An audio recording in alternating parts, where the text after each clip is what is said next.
So we're going to look at another type of rational function here. This rational function is going to look a little bit different to the last one. So this time we're doing ax squared minus b over x. So it's a very, very specific looking rational function. There's a quadratic on the top, but the quadratic only has a constant term, that b there, and an x squared term. And they're being subtracted from each other. And then we have a term just x on the bottom. Okay, let's put some numbers in here so we can then sketch it and see what it looks like. So there it is, x squared minus 1 over x. So an a value of 1, a b value of negative 1 or 1, however you want to think about it, and x on the bottom. Sketching this, you get a graph that looks like this. Okay, so let's take a look. It's starting down the bottom here, it's going up, and then it takes a turn, and then it moves this way like that. And it starts from the bottom here, from the top here, it takes a turn, and it starts going like this. Now there's actually two asymptotes here. There's one asymptote, let's use a different color, switch over to pink. There's one asymptote that's going straight down.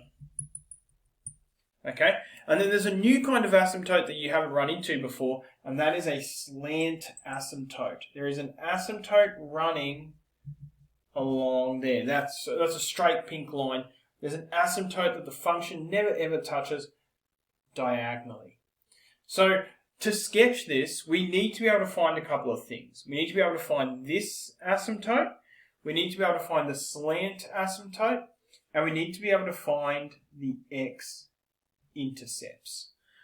Maybe the y-intercepts as well. Okay, let's get started on that. So we'll start first with this asymptote that runs straight down. Now, this asymptote represents the thing that x cannot be equal to. So, what can't x be equal to? Well, a function won't work, or a division won't work if there's a 0 on the bottom. So that means that x cannot equal 0. In this function, x is not allowed to equal 0. Therefore, x equals 0 is an asymptote.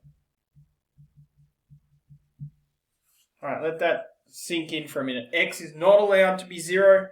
X is not allowed to be 0. The function can never be x equals 0. And that's what an asymptote is.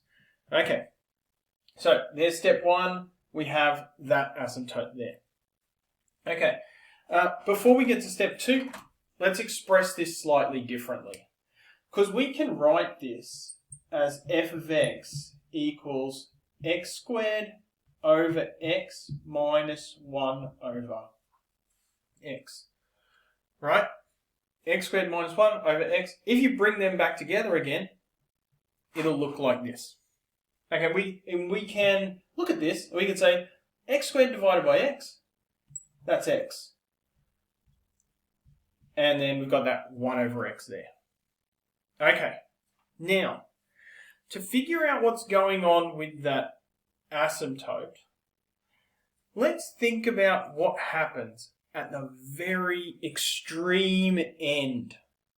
Very far, right? We're going to do that by substituting in a very big number. Okay. And I know this seems ridiculous. Sub big for x. So we're just going to put in a super big number for x. How big is it? Big. Okay. So let's sub big for x and see what happens. F of big equals big minus 1 on big. Okay. What's 1 on big? What's 1 on an enormous number? 1 divided by 1 billion. It's very small.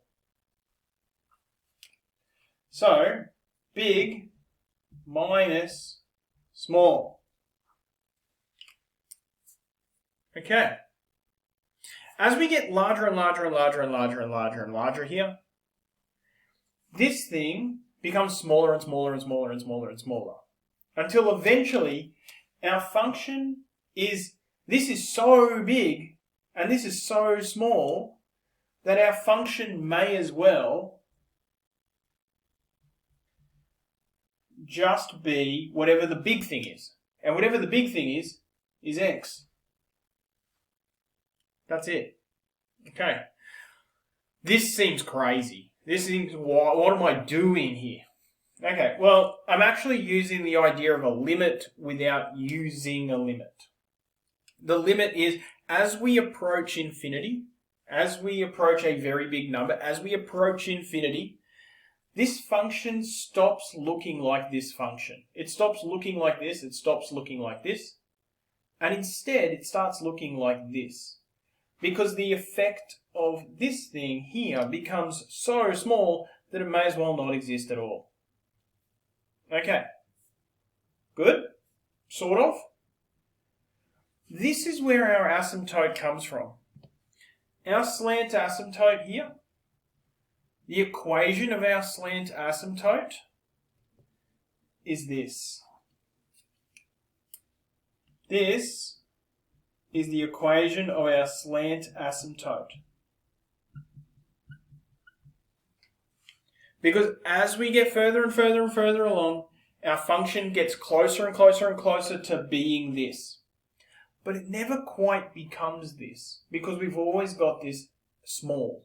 It gets smaller and smaller and smaller and smaller and smaller, so we get closer and closer and closer to our function being this, but it never quite becomes this. So this is our slant asymptote. That's the thing that our function is getting closer and closer and closer and closer to, but never quite becoming. And now there's just the small issue of our x-intercepts, and then we'll sketch the whole thing. So x-intercepts, find the x-intercepts, let y equal 0. This should be something you should be familiar with. And whenever you want to find an x-intercept, just let y equal 0. So, in doing that, we'll get... where will I do that? Let's do it in the original form of it. I could sub it into here as well, but I'm going to sub it into here. Let y equal 0. 0 equals x squared minus 1 over x. Okay. And then we start figuring out this. Now I can multiply both sides by x, I think, which will just give me x squared minus 1.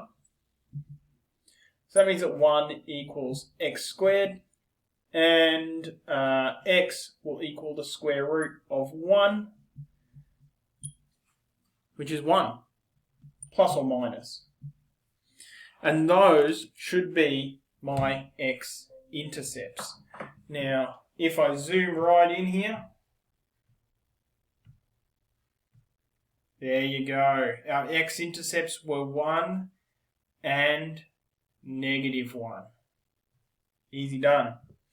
Alright, so how do we sketch this thing? Alright, so we have a y-axis, we have an x-axis, we have an asymptote at x equals 0. Right?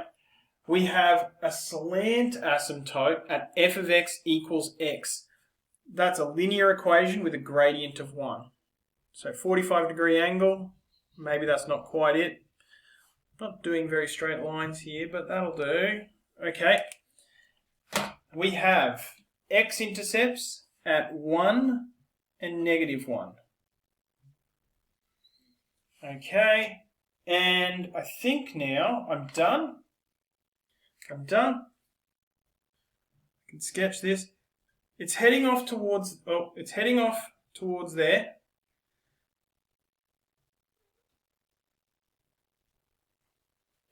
And then this one, it's heading off towards here. It's going to go down, follow the asymptote, curve away from the asymptote, and then get closer and closer to my asymptote. There and there. A very special, very particular rational function with slant asymptotes, this asymptote, and some x-intercepts. There you go.